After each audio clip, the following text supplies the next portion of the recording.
कृष्ण संबंधे युक्तम वैराग्यम उच्यते प्राप्तं चिकित्या बुद्धया हरि संबंधी वस्तुनः मुमुक्षु भी परित्यागो वैराग्यम फल्गु कथ्यते।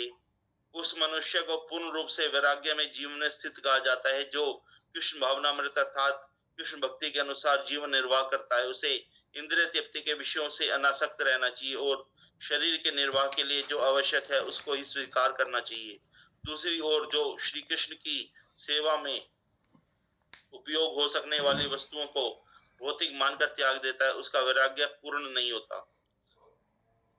प्रभुपाद जी ये कह रहे हैं कि इस मनुष्य को पूर्ण रूप से वैराग्य में जीवन में स्थित कहा जाता है जो कृष्ण भावनामृत अर्थात कृष्ण भक्ति के अनुसार जीवन निर्वाह करता है। जैसा कि हमने गीता जी में पढ़ा है, भगवत गीता में, कि जो तपस्या करते हैं, जो वैरागी हैं, वो यदि अगर भक्ति नहीं कर रहे और वो अपने ध्यान में इस तरह से ध्यान में लगे हुए हैं और वो भक्ति को प्राप्त नहीं कर रहे तो उनका वैराग्य भी कोई काम का नहीं है। सच्चा वैरागी तो वो है जो भक्ति में एक निष्काम भाव से लगा हुआ है, भगवान की भक्ति में निष्कपट जो भगवान की भक्ति करता है, जो हर समय भगवान का चिंतन करता है, भगवान का ध्यान करता है, हर वस्तु में हर कार्य के अंदर भगवान को देखता है, भगवान को सेंटर में रखकर हर कार्य करता है, तो वो वैराग्यपूर्ण जीवन उसका कहा जाना चाहिए। जबकि ना कि उसको कि जो भगवान की से संबंधित वस्तुओं को भी भौतिक वस्तु मान करके और उनको त्याग देता है तो वो वैरागी नहीं है, उसको भौतिकता में लिप्त ही समझा जाएगा। जो अपने इंद्रिय विषयों के कार्यों में लगा हुआ है और शरीर के निर्वाह के लिए लगा हुआ है तो उसको भौतिकता में ही लिप्त रहा हुआ माना जाएगा। इन श्लोकों के तात्पर्य को केवल तभी आत्मसात किया जा सकता है तब हमने अपने जीवन के पशु अंश का नहीं वरन विवेकी अंश का पूर्ण रूप से विकास करें।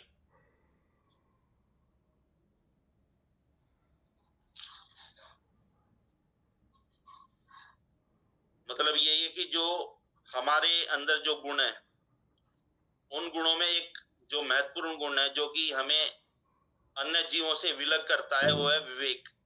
यदि हम उस विवेक का प्रयोग ना करें तो हम भी एक तरह से दो पैर वाले पशु ही हैं, जैसे कि चार पैर वाले पशु होते हैं। यदि हम विवेक का प्रयोग नहीं करेंगे तो हम भी उन्हीं की बाती खाना पीना भय मैथुन इसी में लगे रहेंगे। यदि हमें विवेक का प्रयोग करेंगे तो वो ही एक ऐसा गुण है जो हमें एक मनुष्य योनि में एक अलग से प्राप्त हुआ है और उसका ही प्रयोग हमें करना चाहिए, यानी कि विवेक के अंश का पूर्ण रूप से विवेक का विकास करना चाहिए। आचार्य देव के चरण कमलों में बैठकर ज्ञान के इस अप्राकृतिक स्रोत से हम यह समझने का प्रयास करें कि हम क्या हैं, यह जगत क्या है, भगवान क्या है और भगवान के साथ हमारा संबंध क्या है, यानी आत्म साक्षात्कार, जो कि हमें ये जिज्ञासा करनी चाहिए कि हम कौन है, भगवान कौन है, ये जगत क्या है और भगवान क्या है और भगवान के साथ हमारा संबंध क्या है। हमें इस तरह की जिज्ञासा करनी चाहिए। वैष्णवों के सानिध्य में जाना चाहिए। हमें यदि कहीं लेक्चर सुनते हैं तो वहां प्रश्न करना चाहिए इन्हीं से संबंधित कि कौन है हम और भगवान को हम कैसे प्राप्त कर सकते हैं और भगवान क्या है, जगत क्या है। इस तरह के प्रश्न करना ही एक अच्छे गुण मनुष्य के माने जाने चाहिए। भगवान श्री चैतन्य महाप्रभु का संदेश जीवों के लिए है और वह जीवंत वैकुंठ का जगत संदेश है। भगवान श्री चैतन्य ने स्वयं इस मृत जगत के उत्थान की चिंता नहीं की जिसे मृत्यु लोक कहा जाता है, जिसका अर्थ है वह जगत जहां प्रत्येक वस्तु की मृत्यु अवश्यंभावी है। चैतन्य महाप्रभु ने जीवों के लिए वैकुंठ लोक जो कि चिन्मय है, जो कि शाश्वत है, जिसका कभी नाश नहीं होता, उस वैकुंठ लोक यानी कि गोलोक श्री वृंदावन धाम का जीवंत उसका वो प्रस्तुत किया है विवरण, ना कि ये मृत्यु लोक का के निवारण के लिए कि भाई यहाँ पे आयु को कैसे बढ़ाया जाए, ऐसा नहीं किया उन्होंने उस जगत के बारे में बताया कि वहां सभी वस्तुएं चिन्मय दिव्य हैं जिनका कभी नाश नहीं होता। जो भगवान की सेवा में हर वस्तु जो कि निर्जीव वस्तु भी दिखती है वो भी सजीव है और वो भी भगवान की सेवा में लगी हुई है, उस ऐसे जगत का वर्णन किया है। 450 वर्ष पहले श्री चैतन्य महाप्रभु उस अप्राकृत जगत के विषय में कुछ जानकारी देने हमारे समक्ष प्रकट हुए, जहां प्रत्येक वस्तु स्थायी है और प्रत्येक वस्तु भगवान की सेवा के लिए है।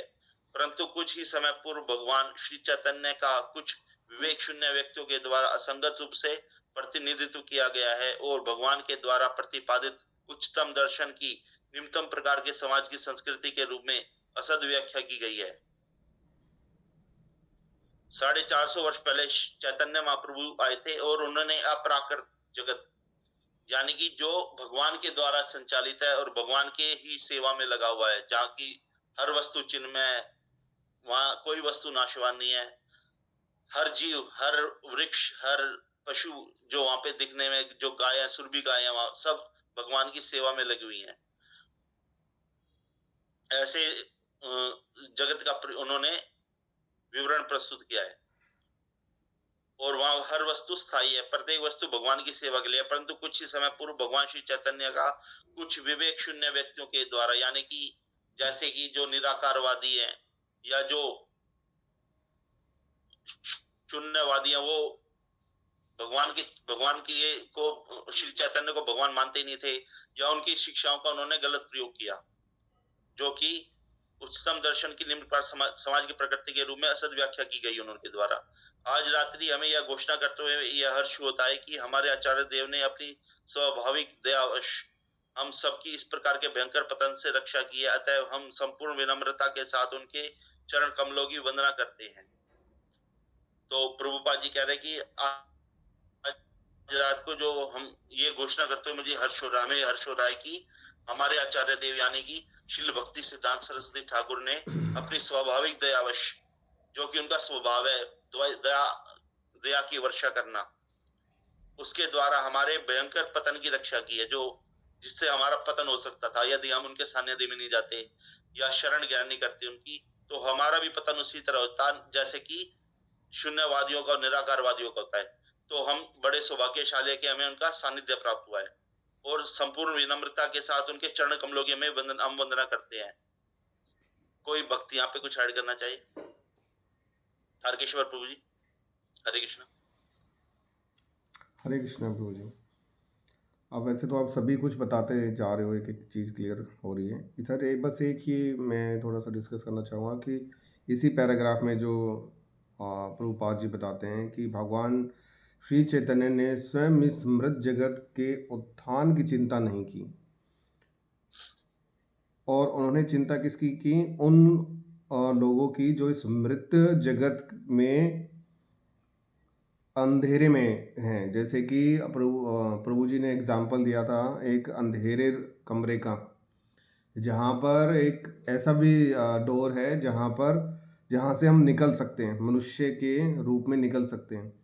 परंतु हम जानवर की प्रवृत्ति में आने से यह हमारे कर्मों के कारण हम कुछ ऐसी एक्टिविटी करते हैं कि वो सामने होते हुए भी हम उसके अंदर जा नहीं पाते हैं। फिर दूसरी योनि में, फिर तीसरी में, फिर चौथी में, ऐसे 84 लाख योनियों में हम घूम फिर करके यहाँ पर आते हैं और वही जानवरों जैसा व्यवहार करते हैं। और जानवर जैसा व्यवहार बिल्कुल वैसे जैसे प्रभुपाद जी बता रहे हैं, वही चार वर्ण करते हैं, वही चार कार्य करते हैं तो जानवर करते हैं। वो अपनी रक्षा करते हैं, हम भी रक्षा करते हैं। वो रहते हैं, हम भी रहते हैं। वो संतान उत्पन्न करते हैं, हम भी करते हैं। और इस तरीके से हम वही कार्य कर रहे हैं तो जानवर कर रहे हैं। लेकिन परंतु कुछ समय पूर्व भगवान चैतन्य का कुछ विवेक शून्य व्यक्ति द्वारा असंगत रूप से प्रतिनिधित्व किया। तो विवेक शून्य क्या है? वो जानवर की प्रवृत्ति, इंसान का शरीर मगर प्रवृत्ति जानवरों की, और भगवान के द्वारा प्रतिनिधित्व उच्च दर्शन के निम्न प्रकार के समाज की संस्कृति के रूप में असत व्याख्या की गई। और उन्होंने इस प्रकार हम जैसे बद्ध जीव के कल्याण हेतु ये मिशन चलाया, और हम लोग एटलीस्ट कम से कम उन जानवर रूपी मनुष्य से थोड़े से हटके तो हैं ही। और बाकी प्रभु जी ने बहुत अच्छे से बताया। अगर कोई और इसमें अपना कुछ विचार रखना चाहे तो हरे कृष्णा।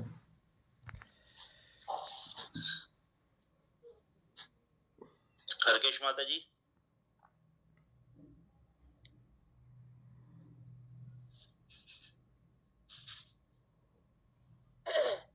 मुझे आपने सही बता दिया। यही है जो चैतन्य महाप्रभु जो गोलोक धाम से आ रहा है, ये हरे कृष्ण महामंत्र जो पावरफुल है, जो हमारा उद्धार करने के लिए प्रभु जी ने जो इस जीव आत्माओं पर का उद्धार करने के लिए लेकर आया है, ये गोलोक से हरे कृष्ण महामंत्र है।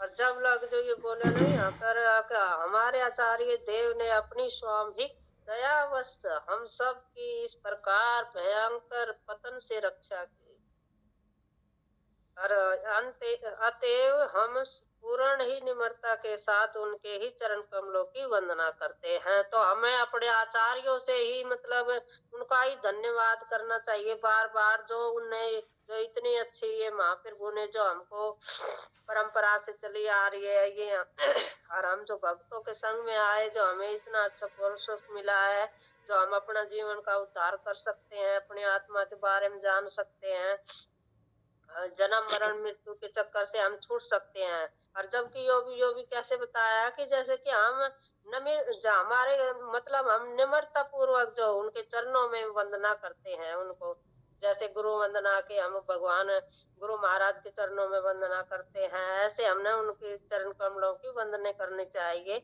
और जो कि हमें भयंकर जो यो जगत है, इससे हमारी पतन रक्षा की है उन जो कि हमें बार बार जन्म मृत्यु से हम इन दुखों से झेल रहे हैं, इनको जरा व्यथा मृत्यु जरा व्यथा इनसे हमें बार बार इन वो कर रहे हैं। तो इससे ही भयंकर रक्त से हमारी रक्षा की है, पतंग से उनसे हमारी रक्षा की है, कि जो हम इस जन्म में ही अपना उद्धार कर सकते हैं और भगवान भगवत धाम हम जा सकते हैं। हमें ऐसा प्रोत्साहन मिला है कि हम अपना उद्धार कर सकते हैं। अच्छा बुरा मनुष्य को इतनी बुद्धि मिली है जो अपना जीवन वो सुधार सकता है। भगवान उसमें भगवान ने तो प्रसन्नता दे रखी है, वो किसी के जीवन में भेदभाव वो नहीं करते।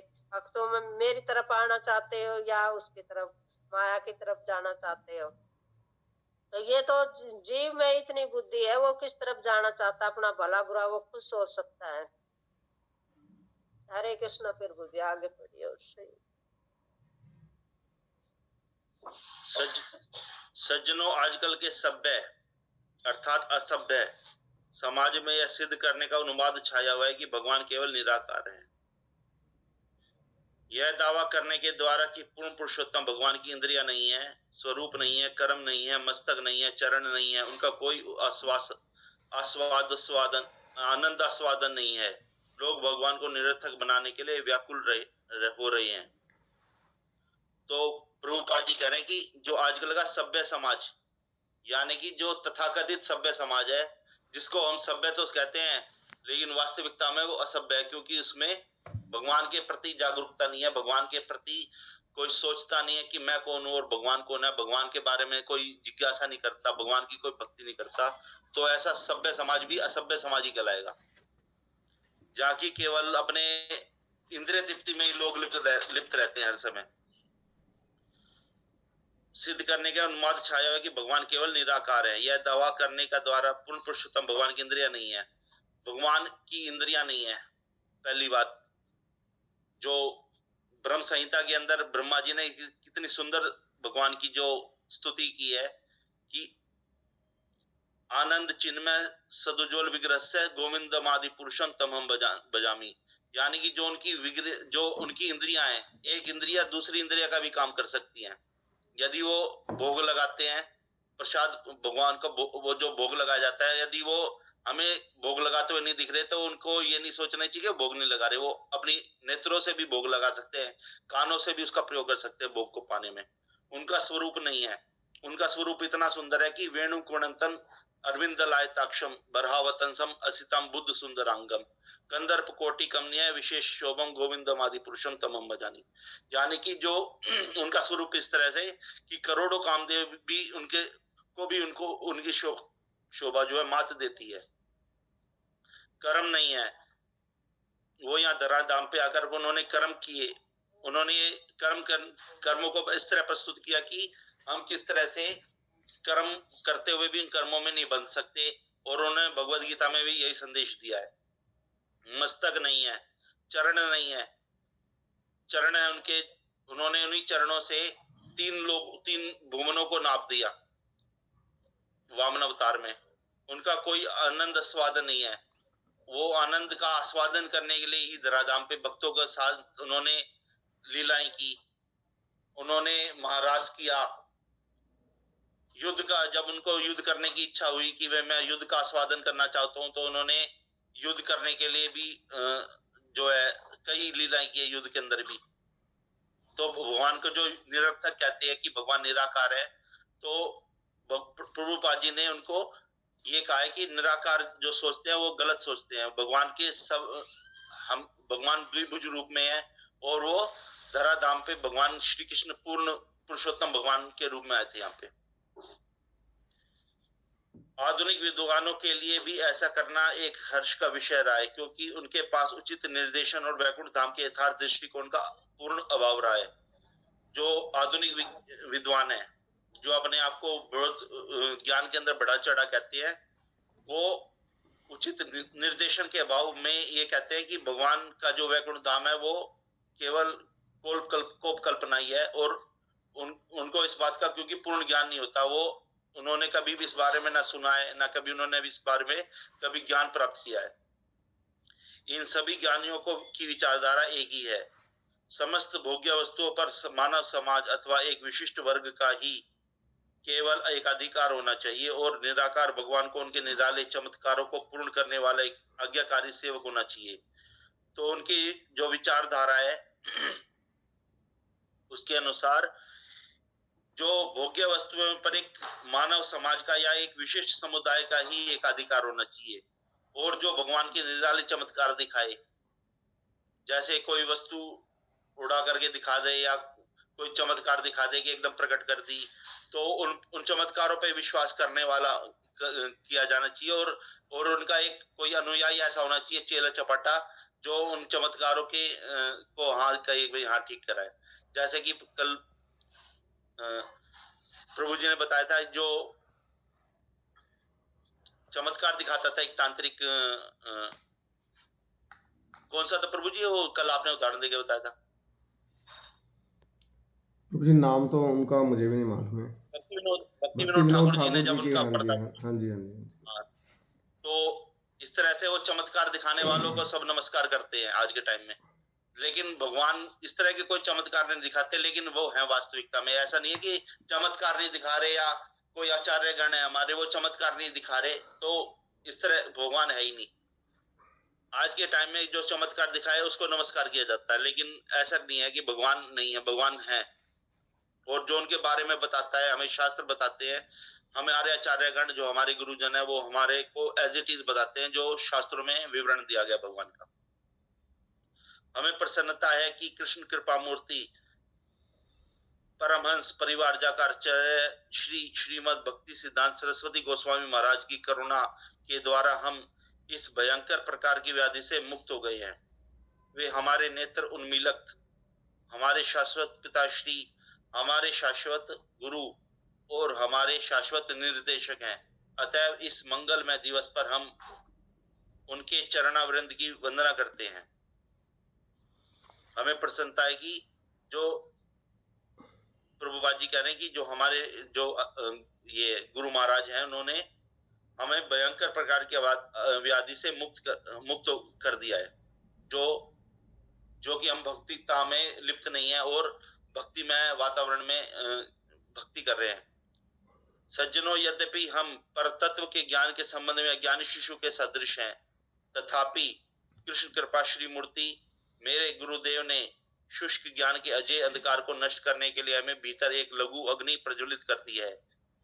हम अब इतने सुरक्षित स्थान पर है कि ज्ञान मार्ग के दार्शनिक तारकों का कितना भी असर अपार भंडार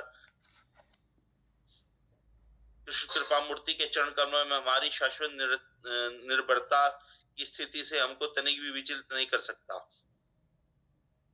प्रभुपाद जी आभार व्यक्त कर रहे हैं कि जो हमारे गुरुदेव हैं, उन्होंने हमें शुष्क ज्ञान के अजय अंधकार से को नष्ट कर दिया है, और हम उस शिशु के भांति थे जो कि ज्ञान के संबंध में जिज्ञासा करता था, और उन्होंने हमें ज्ञान प्रदान करके उस अंधकार को दूर कर दिया, और हमारे अंदर एक ऐसी लघु अग्नि प्रज्वलित कर दी, यानी कि एक चिंगारी ऐसी प्रज्वलित कर दी कि हम भी अब भक्ति के अंदर भगवान को ये जानने लग गए हैं कि भगवान के विषय में हमें जिज्ञासा करने लगे हैं, और अपार भंडार उन्होंने हमें प्रदान किया है अपने ज्ञान के द्वारा। इतना ही नहीं, हम मायावाद के सर्वाधिक प्रकांड विद्वानों को भी चुनौती देने के लिए, सिद्ध करने के लिए तैयार हैं कि पूर्ण पुरुषोत्तम भगवान और गोलोक में उनकी अप्राकृतिक लीलाएं ही वेदों की परमोत्कृष्ट जानकारी है। यानी कोई हमें चैलेंज करे कि भगवान नहीं है, भगवान गोलोक धाम कोई भी नहीं है, तो हम उनकी लीलाओं का और उनके धाम का जो है विवरण कर सकते हैं उनके सामने, और उनको जवाब दे सकते हैं उचित। इस तत्व का छांदोग्य उपनिषद 8:13-1 में सुस्पष्ट संकेत है। श्यामाच्छलम प्रपद्ये शवला श्याम प्रपद्ये।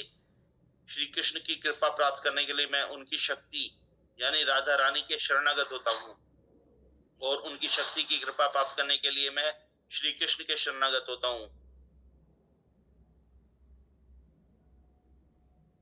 तो यहाँ छंदोग्य उपनिषद का विवरण किया गया है कि मैं भगवान के शरणागत होता हूँ, और उनकी जो आह्लादिनी शक्ति है माता राधा रानी, उनके शरणागत होता हूँ, और उनकी कृपा प्राप्त करने के लिए उनके भगवान श्री कृष्ण के शरणागत होता हूँ। इसी प्रकार ऋग्वेद 1:2-22-20 में कहा गया है, तद विष्णु परमम पदम सदा पश्यति सूर्यः दिवि चक्षुर आतंतम विष्णुर्यवत्वरम पदम। भगवान श्री विष्णु के चरणाविंद समस्त देवताओं के परम लक्ष्य हैं, और भगवान के ये चरणाविंद आकाश में स्थित सूर्य के सदृश प्रकाशवान हैं। श्रीमद् भागवतम में इतने सुस्पष्ट ढंग से वर्णन किए गए परम सत्य को, जो वेदों को की भी प्रधान शिक्षा है, ज्ञान मार्ग के सर्वाधिक शक्तिशाली विद्वानों के द्वारा समझने की बात तो बहुत दूर है, उसका उन्हें आभास तक नहीं हो पाता। यही श्री व्यास पूजा का रहस्य है।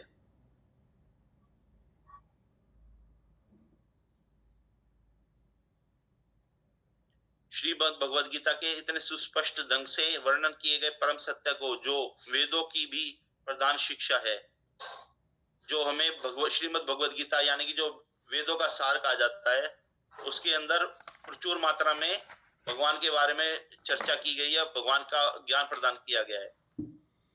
ये ज्ञान मार्ग के सर्वाधिक शक्तिशाली विद्वानों के द्वारा समझने की बात तो दूर है, उसका उन्हें आभास तक भी नहीं हो पाता। जो अपने आप को विद्वान कहते हैं, यदि वो इन्हें ना पढ़े या ना समझे, तो उनके लिए वो उन्हें समझा भी नहीं जा सकता। यदि वो इस ज्ञान को प्राप्त नहीं करते या ज्ञान को प्राप्त नहीं करना चाहते, तो उनके लिए ये ज्ञान व्यर्थ है, और उनको इस बात का आभास भी नहीं हो पाता कि भगवान कौन है और उनकी लीलाएं कैसी हैं। यही श्री व्यास की पूजा का रहस्य है। जब हम परम सत्य भगवान की अपराकृत लीलाओं का ध्यान करते हैं, तो हम गर्व का अनुभव करते हैं कि हम भगवान के नित्य दास हैं, और हम आनंद विभोर हो उठते हैं और हर्ष के कारण नृत्य करने लग जाते हैं। जब भगवान की अपराकृत लीलाओं का हम ध्यान करते हैं, चिंतन करते हैं, तो हमें गर्व महसूस होता है, और हम भी भगवान की लीलाओं में का आस्वादन करते हैं, और हम भी नृत्य करते हैं उनके, जो जैसे कि भगवान ने जैसे लीलाएं की, उनको हम भी उनका उसी तरह आस्वादन करते हैं, जैसे कि उस समय रहे हुए भक्तों ने किया होगा उनका लीलाओं का। मेरे दिव्य प्रभु गुरुदेव की जय हो, क्योंकि उन्होंने अपनी अनवरत दया के कारण ही हमारे भीतर शाश्वत अस्तित्व के ऐसे तीव्र अभियान को उद्वेलित कर दिया है। हम उनके चरणामृत की वंदना करते हैं। प्रभुपाद जी अपने गुरुदेव को नमन करते हुए कहते हैं कि उनकी दया के कारण ही हमारी जो भीतर की जो शाश्वत अस्तित्व है, उसके के ऐसे तीव्र अभियान को उद्वेलित कर दिया है। जो हमारे अंदर जो एक कहीं ना कहीं सोया रहता है ना, कि भक्ति का एक जो बीज है, वो उसको दोबारा से उन्होंने सिंचित कर दिया है, उसको दोबारा प्रज्वलित कर दिया अग्नि को, जिसके द्वारा हमारे अंदर ज्ञान प्राप्त हो पाया, और हम ऐसे गुरु महाराज के चरणों में वंदना करते हैं। कोई भक्ति यहाँ तक कुछ ऐड करना चाहे, समझाना चाहे?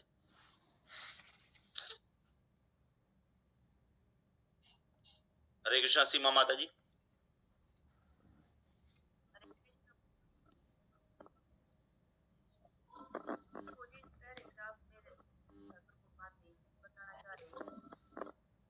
जो है हमें जैसे बोला कि व्यास पूजा है तो इसमें जब तक हम जैसे गुरु की शरण ग्रहण हरे कृष्णा माता जी, आपकी आवाज़ नहीं आ रही है सही से, बिल्कुल भी नहीं आ रही। बहुत कम आ रही है माता जी।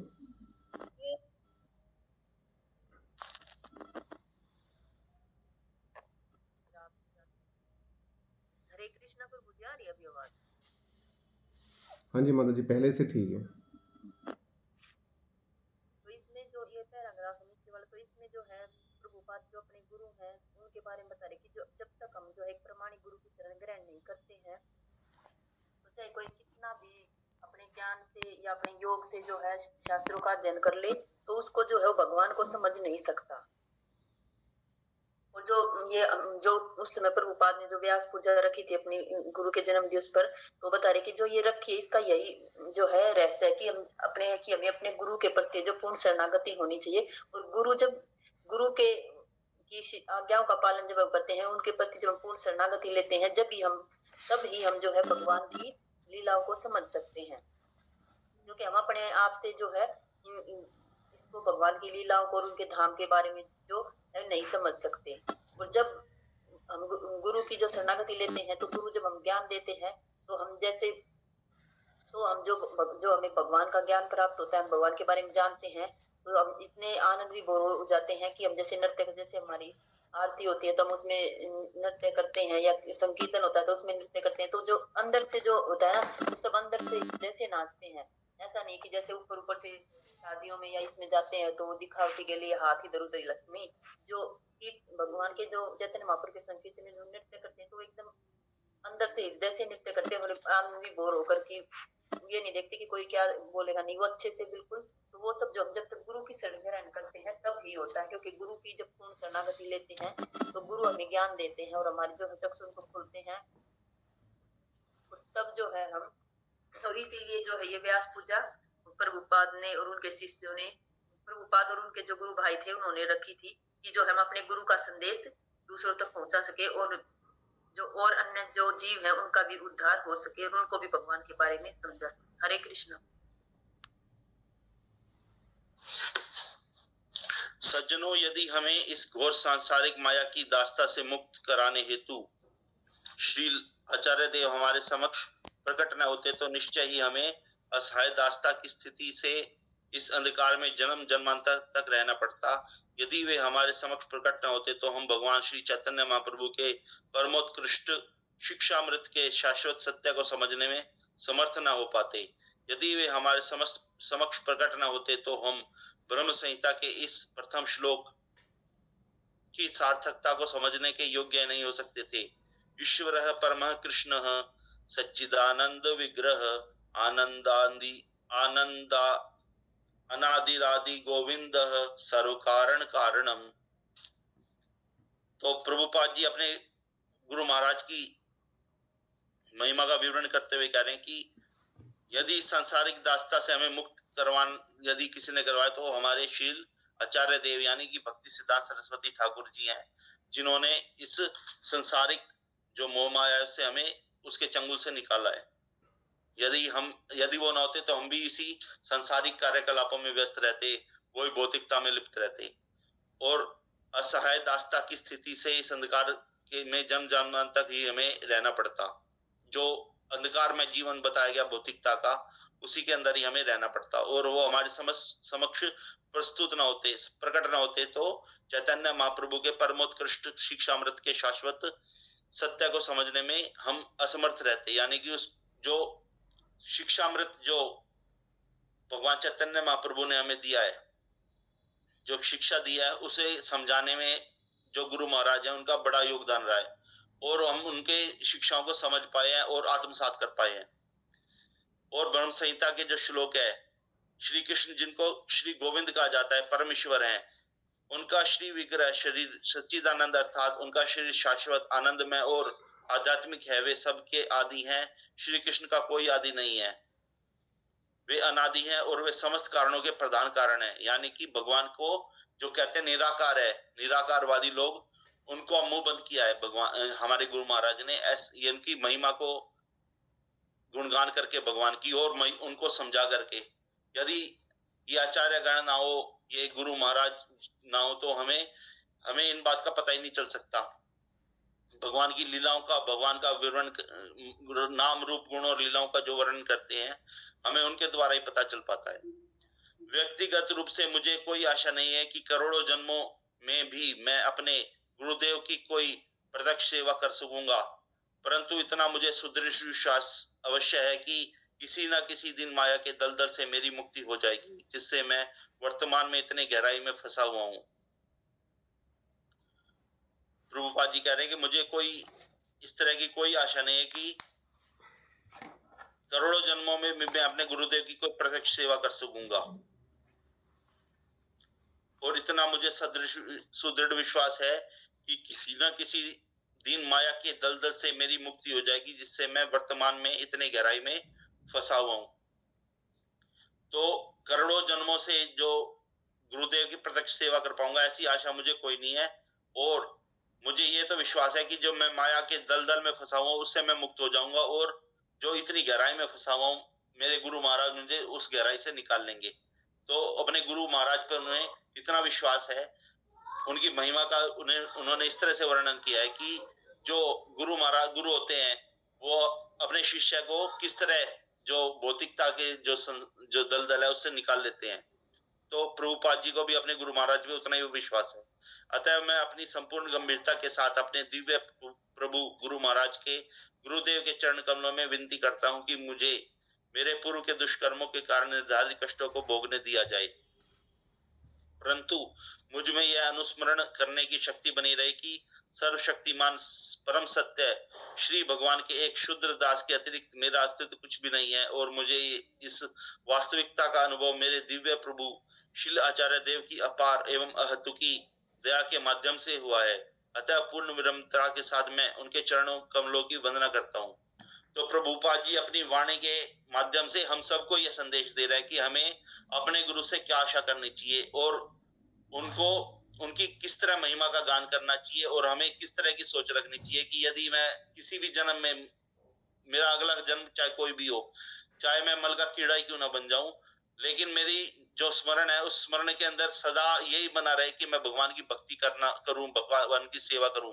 जैसे कि भरत महाराज के जो हम उसमें देखे स्थिति के अंदर, तो उन्हें अपने पूर्ण जीवन का पूर्ण वो था, पता था कि वो पिछले जन्म में हिरण बन गए थे आसक्ति के कारण। तो अगला जन्म उन्होंने भगवान की भक्ति में लगाया। उन्होंने वो ना कुछ बोलते थे ना कुछ सुनते थे, बस केवल भगवान का ही चिंतन करते थे, भगवान का ध्यान करते थे, भगवान का सुमिरन करते थे। तो प्रभुपाद जी ये कह रहे हैं कि चाहे हमें कोई भी योनि प्राप्त हो जाए, हमें ये नहीं चिंता करनी चाहिए कि हम इस योनि में क्यों आ गए, हमने तो भक्ति की थी। नहीं, हमें ये सोचना चाहिए कि जिस भी योनि में है, केवल और केवल भगवान की भक्ति करनी है और उनका स्मरण करना है, चाहे हमें कोई भी जीवन प्राप्त हो जाए। हरे कृष्णा माता जी, हरे कृष्णा प्रभु जी। कोई भक्ति इसमें ऐड करे।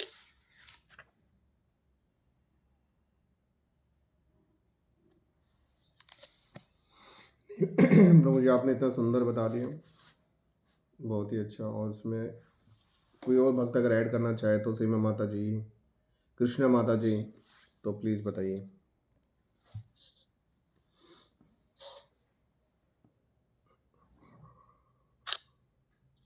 इसमें भगवान का विवरण दे रखा है प्रभु जी।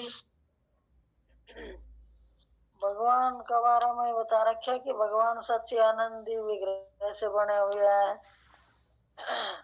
सभी कारणों के कारण है। श्री कृष्ण जिनको गोविंद भी कहा जाता है, ये भगवान का विवरण दे रखा है, भगवान के बारे में।